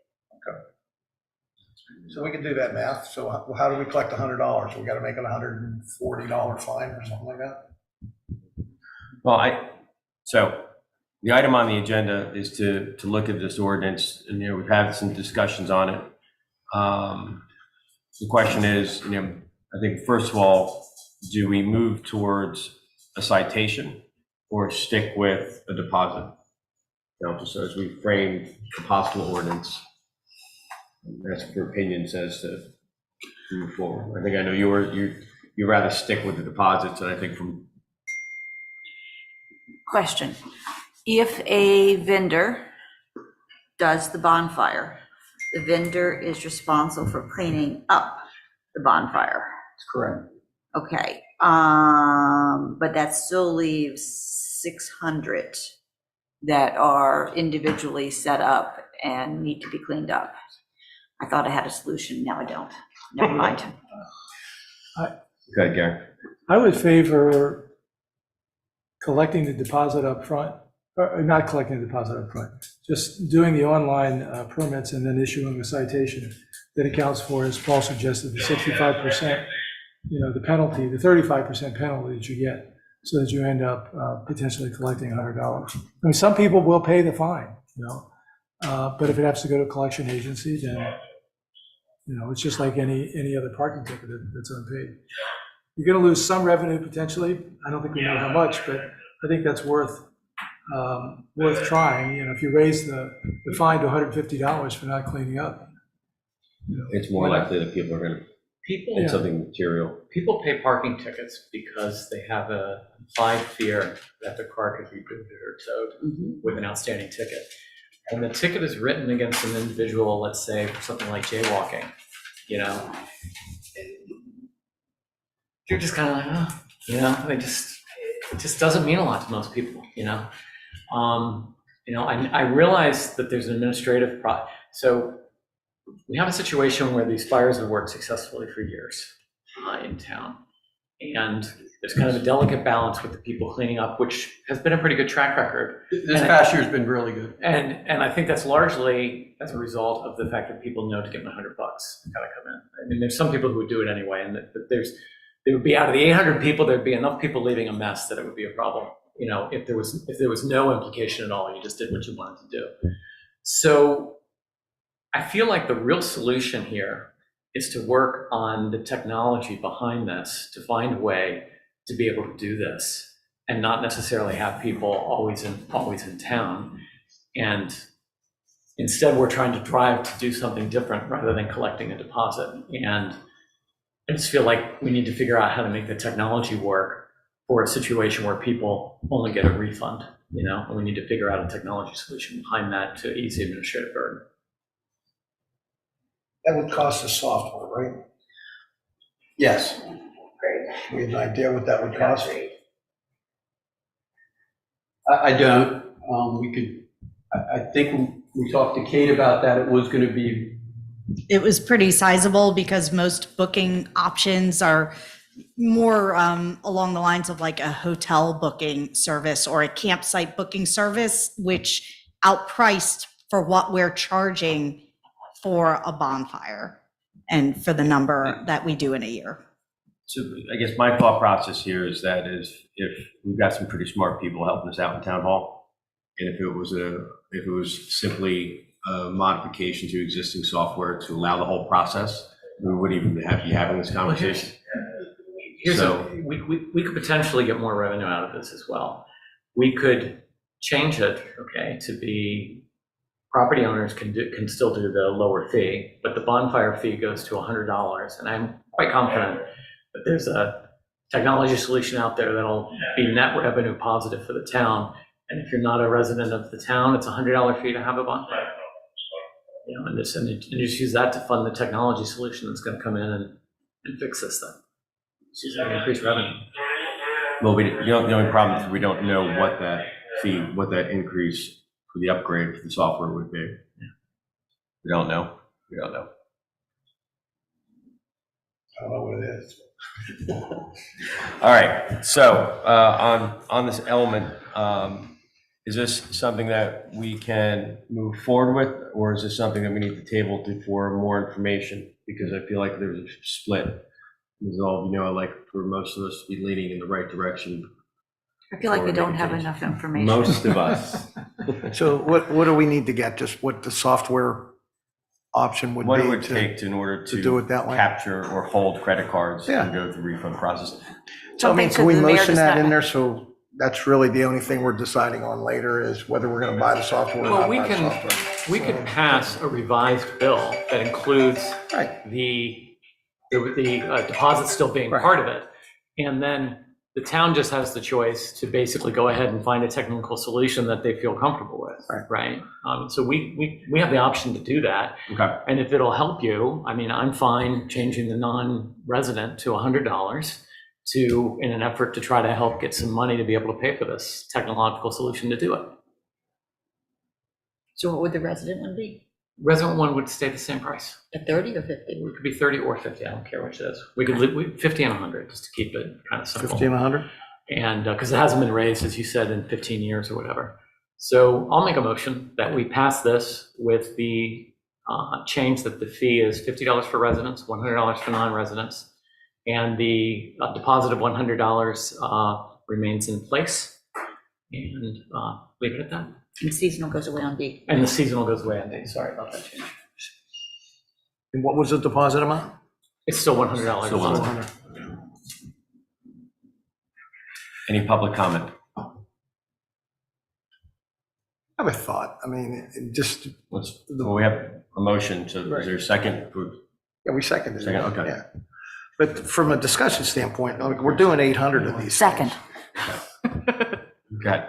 Since we're doing 800 of these, I don't want that number to drop because we raised this to 150. You know, I mean, that's a big jump. I get it. I'm just trying to process that, you know, are we pricing people out of doing bonfires at $100 versus 50? I mean, my opinion is, if you look at the vendors and how many they use, and the vendors are more than $100 when you pay them to go do this event. And then remember, if the vendors are not cleaning up the bonfires, whether it's Lynham vendor, or Dewey Beach Surf and Sport, or one of the caterers that is doing this, they could lose the ability to do this on the beach. So it really is in their best interest to make sure they are cleaning up what is on the beach. And then that could actually lead that you don't let a private citizen, whether they're owning property or from out of town, you only have the vendors do it to ensure that they clean up afterwards or lose their license. I don't know if we're ready to do that yet because everybody seems to be cleaning up, but that would be an option if we find that these folks aren't cleaning up, that we just have the vendors do the bonfires on the beach. So that, to me, that would be really bad. I think the ability for a family or a small group of people to go down and do their own bonfire and not have to pay a commercial entity to do it, I think it's huge. I think that's a huge benefit to being in Dewey Beach to be able to do that.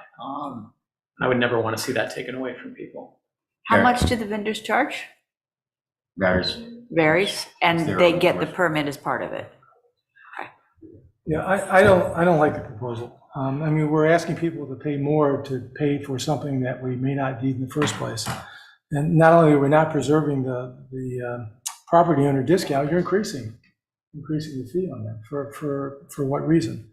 I still favor, increase the penalty to $150, send them a citation, go to the collection agency if necessary. If that doesn't work, you can come back and revisit it. I don't like the proposal. I won't vote for that.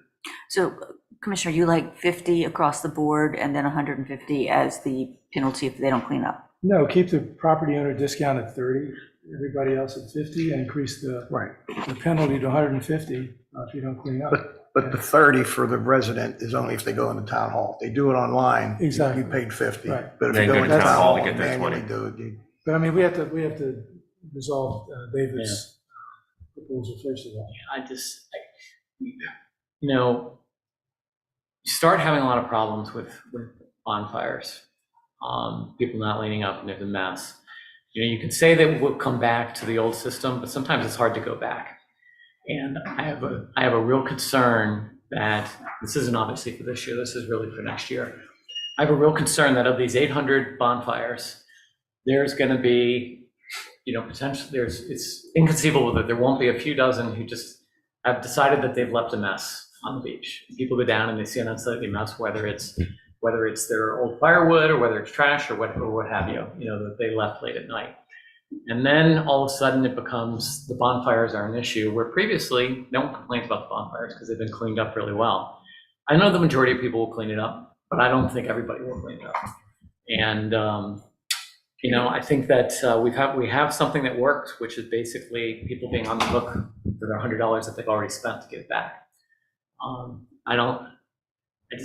think that's the best way to do it. It's the best way to kind of get people to do the right thing. I'm willing to try my proposal and let David say, I told you so if it goes wrong.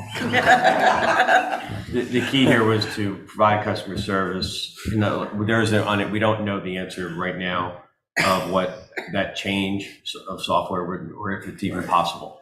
Right, if that's it, we can amend this at that point, I think. Do we know how many refunds we had to keep? This year? Yeah. I think we kept 2. 2 out of 800? Yeah. It's nothing, right?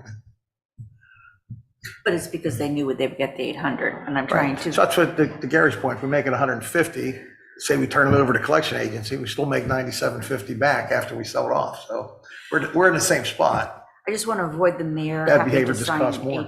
800 checks. I You gotta write appreciate 800 that. checks. The whole point was making the administrative. The goal was to make this administratively easy. Yes.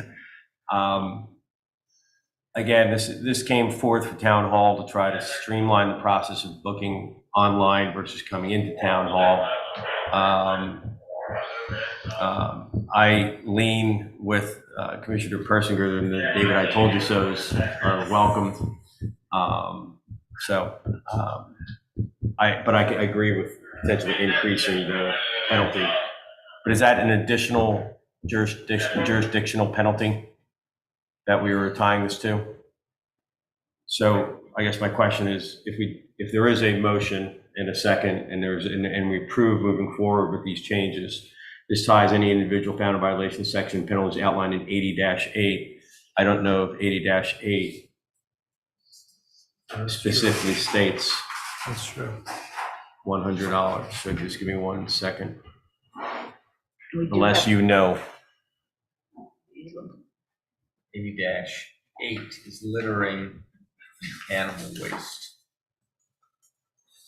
So what you're asking? Yes, is that That's the title. $100? Is it stated there that that's a $100 penalty? Or Yes, does that allude to? $100 per day. Not less than 50 or more than 100. Oh. So we'd have to change that. So we would have to amend 80-8. Did you say per day? Per day of continuing violation. So if somebody doesn't clean up, they could get assessed for every, $100 every day until If they they come don't back and clean clean it up. yeah. Yeah, but you're gonna clean it up right away, right? Yeah. Not if you already back in. We could let it sit for 3 or 4 days. All right, so. Choice. The point, no person. Actually, it reads, any person who fails to correct a condition within 24 hours after receiving written notice. So this has more to do with property, private property, I think, or trash on the streets. But that's how it reads. So I would suggest that we do not tie it to 80-8 and insert the actual penalty as the creation potentially of an additional, but we can work on the language as for that, because it is littering / animal waste. For example, if you don't clean up after your pet, it's the $100. So we'll also the creation of an additional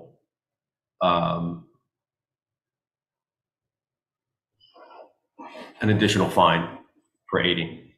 Okay. So But we still have David's motion. We have to that vote is- on this thing before we can Yeah. consider Yeah. another. We got to settle this up. So, David, would you amend your He has a motion? motion. Yeah. What would I be amending it to? All right, in the Paul spirit. Something I don't agree with? Something you don't agree with, I know. I mean, You know, if keeping it's it- not, if it's not going to get the votes, I'll withdraw my motion. Guys, if you want to do it this way where you want to basically take away the deposit, go ahead and do it. I'll probably just abstain from it because I just don't think it's a really good idea to stop requiring a deposit. But I'll withdraw my motion if people don't want to support it. so is there a new motion? Gary, do you have this motion? Yes, I move that we accept the ordinance as proposed with the following changes. For Dewey Beach property owners, permit fee is $30 if they appear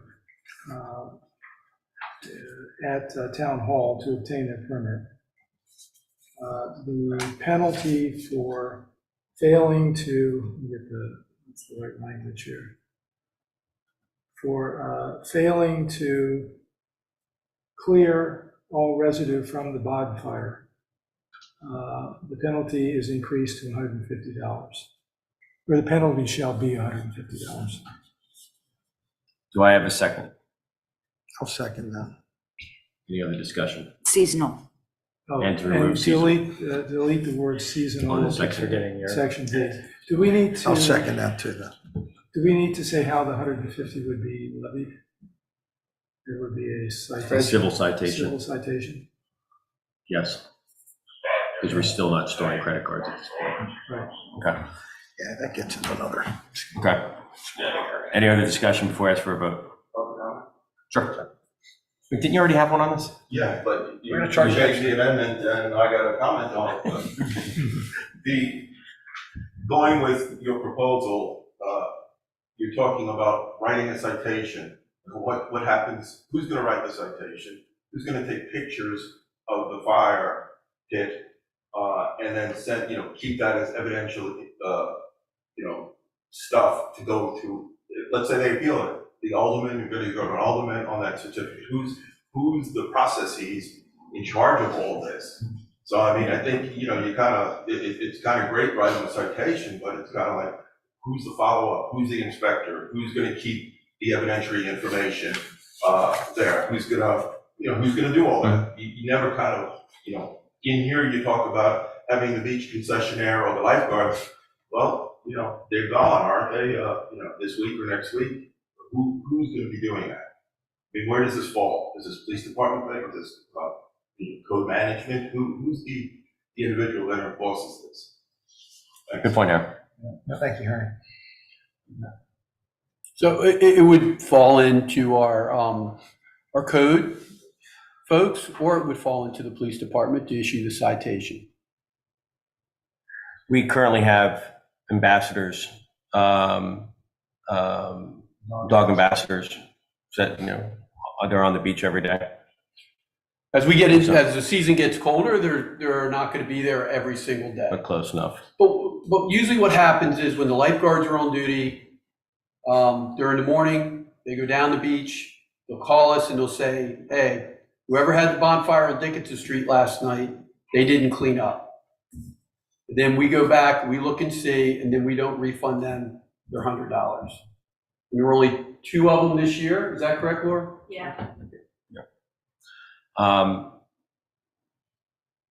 Again, we don't normally comment from a public comment on public comment, but we'll trust the town hall will put in the necessary process to make sure that somebody is writing the citation, reviewing the process, and make sure that they're adhering to it.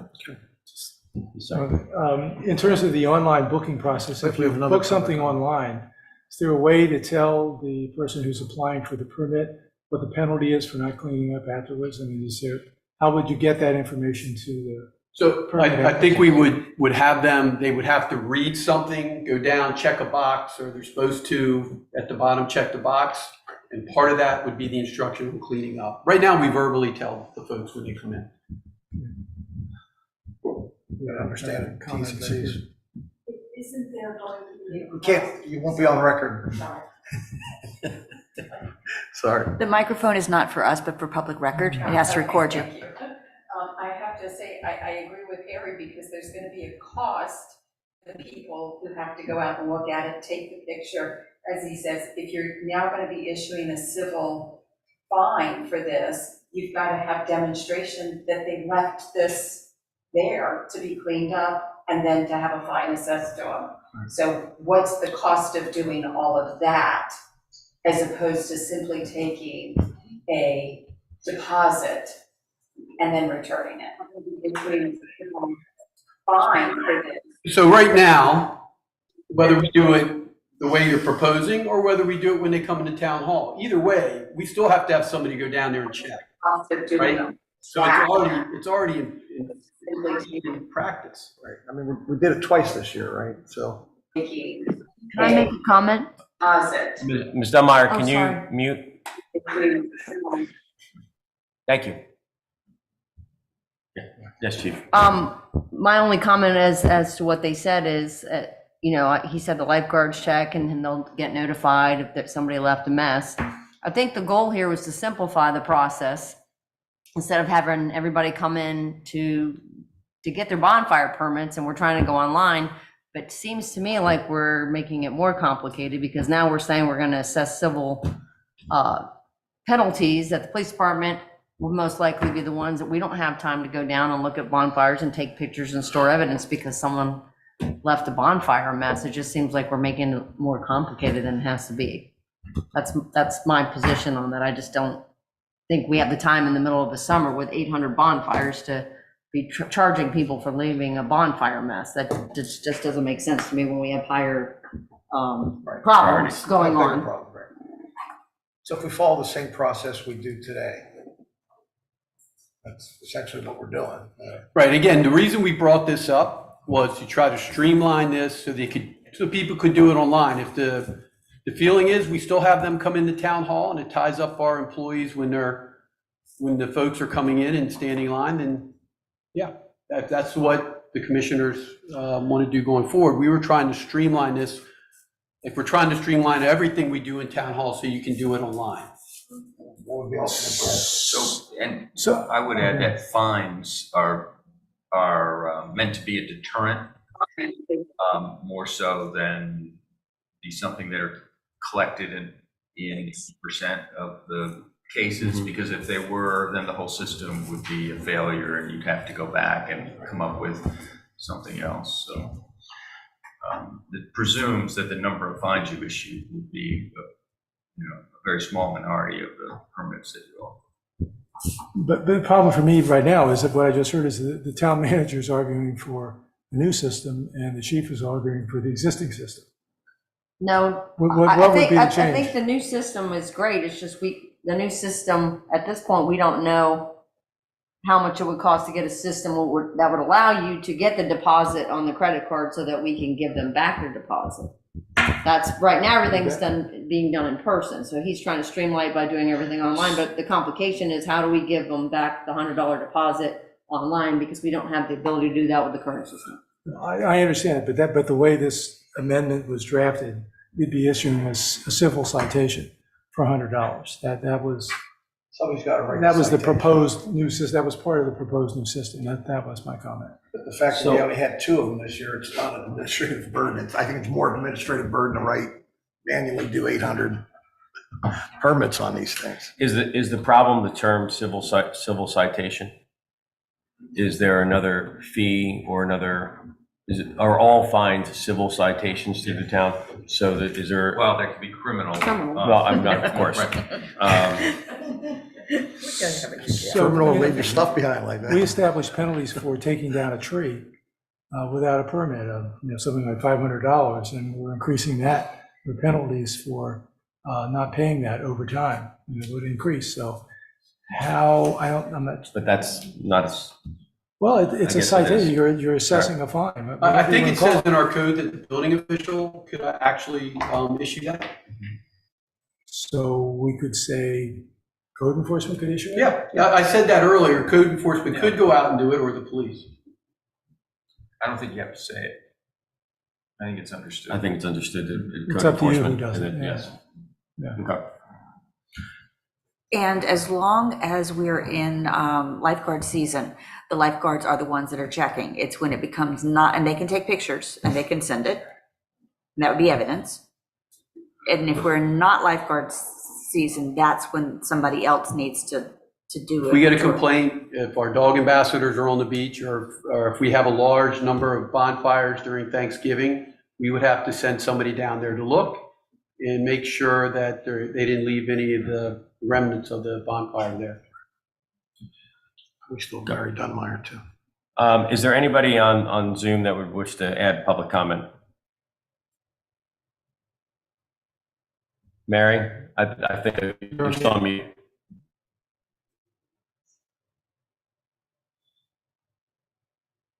There we go. I think I got it. Yep. All right. Sorry for my technological challenges. I just want to say I care very deeply about having a clean beach, as I know you all do. And that's why I wanted to make this comment. The citation idea sounds like a good idea, but people walk away from their deposits. It happens. I don't know how much it happens now. It used to happen, fairly often, just because they don't feel like cleaning up. I don't know how well people are going to respond to a citation, but I also wondered, can you really issue, I don't have the answer, but can you really issue a citation for something that no one witnessed? And, is that, would that be upheld? Could I go to court and say it wasn't me? You saw and also if I had a bonfire on Rodney and someone else had one on Dickinson and the trash got blown around and it's kind of in the middle, who gets the citation And how would you, be able to uphold a citation for one street versus the other?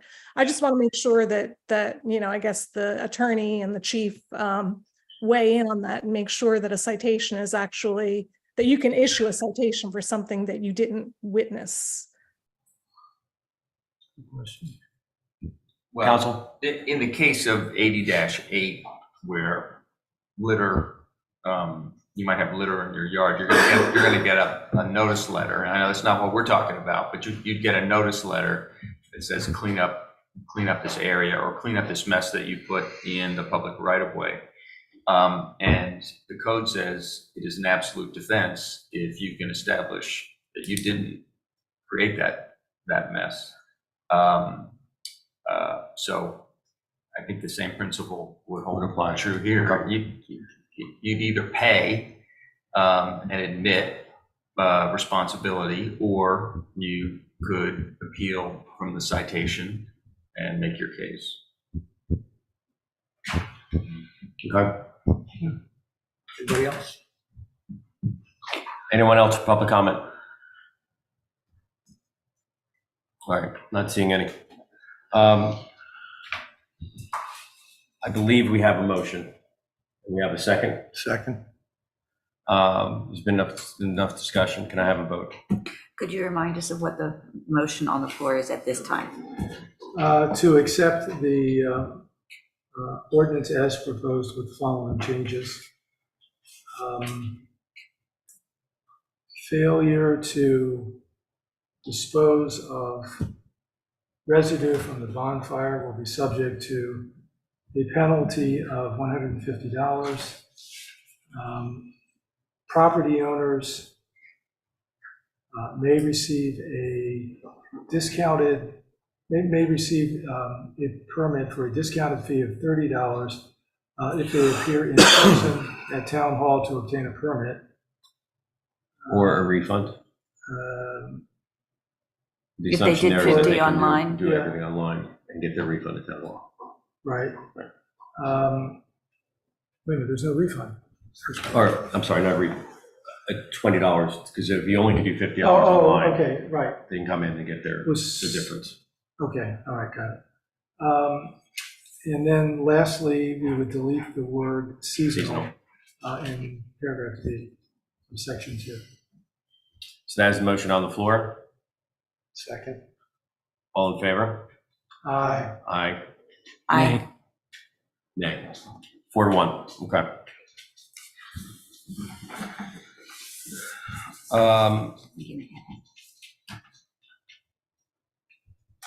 Comments, next section, town manager.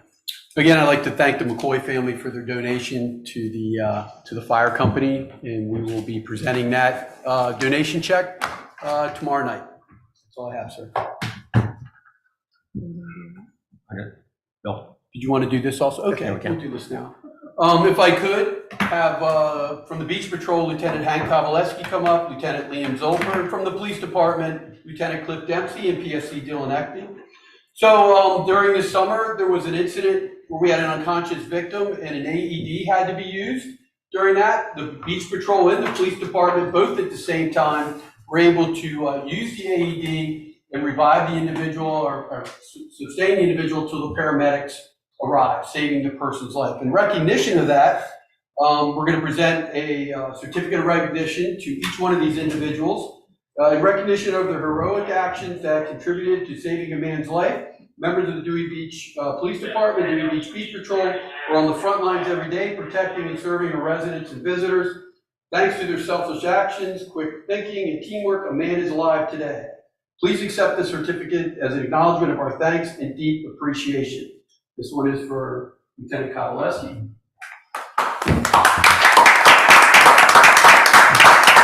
This one is for Lieutenant Liam Zolper. This one is for Lieutenant Cliff Dempsey.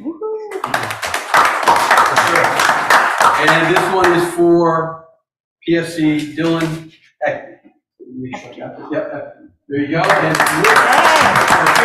Yeah, get together there. What's the spinner on this one? Well, then I can take it this way first and then spin, then spin. Come on in. Hey, who's that guy? Well, it's gonna be All over. right, Ellen, you can just send me your pictures. Okay, thank you. She takes good pictures. Go Birds. Thank you, Ellen. Thank you, Good guys. job, guys.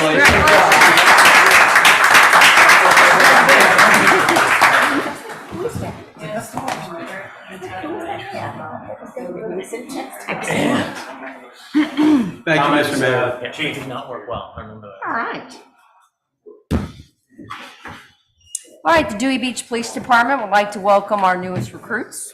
We have hired Colby Butchart. Colby's a 22-year-old who resides in Georgetown, Delaware, and is currently a seasonal officer with the department and joins us from the Lewis Fire Department and is active in the Delaware Army National Guard. Dylan Dowling is a 22-year-old who resides in Lewis. Dylan is currently a seasonal officer with the department and also is an active member of the Army National Guard. Josh Carter is our third recruit. He is a 30-year-old who resides in Millsboro, Delaware, and joins us from the Sussex County Emergency Operations Center. Josh was once a seasonal officer for about 5 seasons, and we are excited to welcome him back. The academy starts on October 8th, and their official start with us would be October 6th is when they'll be in their full-time positions. So we're very thrilled to have them, and I think they're going to do a great job for us. So on to the stats. So we've tallied the seasonal officer stats from May 26th to September 7th. For parking, 574 citations. Civil were 228. Criminal were 95 and 108 arrests. So they've been very busy and they're doing a very good job for us. We are actually, That's for summer? that's from when they started on May 26th up until September 7th. We have a few of them have returned to college, so we are down to about 7 full-time at this point, and 2 of them are currently coming. They're in school in Wilmington, so they usually come and help us on Friday, Saturday nights. So we're dwindling down, but we still have good numbers out there. Also, some more stats. We have had for the month of August, our total agency calls for service. That includes when the officers call out with something, traffic stops or anything like that. 758 is the number for that. Additionally, the full-time officers wrote 300, they had 300, correction one more time, 91 traffic tickets, 104 parking tickets. They handled 20 accidents, 38 criminal investigations, 3 DUI arrests. I don't have the arrest stats for the full-time officers on this chart right here. I've been actively working on grants. I recently applied with Delmarva Power. They were doing an electric vehicle grant. So I applied for 2 F-150 Lightning trucks with 2 charging stations valued at $150,000. I hopefully will know something by the end of the month if they're going to do some more funding on this. They've been funding for the last 2 years. They started this program and a lot of agencies have been applying for it. So when I spoke with the grant director, she told me that they should know something by the end of this month if they're going to keep funding this. So I may have an opportunity to get 2 trucks that are completely electric with the charging stations. So that would be great for us. I've also we had obtained a SLEEF grant for $36,000, which we had used for the additional radios that we needed. Various overtime grants that we had obtained were for $14,000. That helped cover the cost of all the extra patrols that we did during the summer. So we're finishing all the paperwork on that to get that money. I recently was approved for the violent crime grant, again, for $27,000 to help cover the cost of our camera system. We had a grant from them last year, which helped us with the cost of managing that. We received $6,000 from a criminal justice grant to help pay for the helmets in case we have an active shooter. So we currently don't have ballistic helmets, so those should be on their way. I had also received a BJAG grant for reverted funding that I applied for, and I got $15,000 on that, and that's for all the new vests like Lieutenant Dempsey's wearing. We got those. Those are all paid for through that grant. And let's see what else. I've also applied for additional grants. So I'm constantly looking for grants and doing my best to help cover the cost of things. Other than that, things are starting to slow down a little bit. We did have a little bit of a busy weekend last weekend. I still have 1 additional officer in-house, working a Friday night and Saturday, going forward just to see until, because I know we have a lot of events. We have the bikers this week through the Ocean City. We also had the Troopers Conference, and a lot of them are in town, so we just wanted to have a little extra people out there. I'm going to be working till 10 or 12 o'clock tonight, so I'll be out there. So we still are having a little additional coverage, but things are going very well. And Mayor, could I make one comment that I was very glad to see that the chief engaging with Rehoboth PD to look if they ever have to respond to the elementary school. Wonderful. Yeah. Okay. Thank you. Yes, we will be going to the elementary school, visiting the kids a little bit more, making our presence known so that we can, and we're gonna also, when they do their practice drills, we're actually gonna go down and participate them so we can actually see. We just sat in on a meeting, myself, the sergeant and lieutenant sat in on a meeting of the active shooter with their staff to see how they handle certain things. So we wanna make sure we're prepared and know what they're doing since it's right over. Be right there. Yeah, Proactive absolutely. instead of reactive. Absolutely, and we're gonna be working with Rehoboth soon on the Sea Witch Festival. They have a tabletop exercise coming up on that, and we'll see what resources they need from us to help them with their event. Thank you, So Chief. that's pretty much it. All right, Commissioner Jazinski, No comments. Commissioner Gibbings. I just wanted to acknowledge the lovely job that folks are doing with the plantings on Coastal Highway. I know it's a lot of work. The woman who I was talking to at Jimmy's says it just takes her hours to flower, but it looks fabulous. Makes the town look good. Commissioner Persinger. No comments. Commissioner Barrett. No comments except You can't say no comments except. except one thing. I think our police department and town manager are doing a phenomenal job, so thank you. Agreed. I just have one comment, and that's or actually two comments. One, as we move, one, from an event perspective, we do have the end of season party tomorrow, weather permitted, especially with Hurricane Lee off the coast. And that is from 5 to 9 on the beach. On Friday, September 22nd, next Friday, we do have Jaws on the beach here in town. And we have the 9/29 organizational meeting with the swearing in, with also for those that can't make it, we can also do that. We can do that via Zoom, just for those of us that were sworn in during COVID. It does work. With the organizational meeting, I'll just reach out to the public. Please, if there are any volunteers that would like to join any of the committees are always looking for new blood and new energy and new thoughts. So please get very much so, very much so. Please get your name into any of us, and so that we can help just figure out what the right fit is for the town. I appreciate it. The next council meeting will be on October 20th, right now at the same time, which will be 3 o'clock. You say October 20? October 20th. Organizational is. Organization is 9/29. Gotcha. Okay, yeah. And All then- right, I have that down. I just want to make sure I do. That'll be a 5-minute meeting.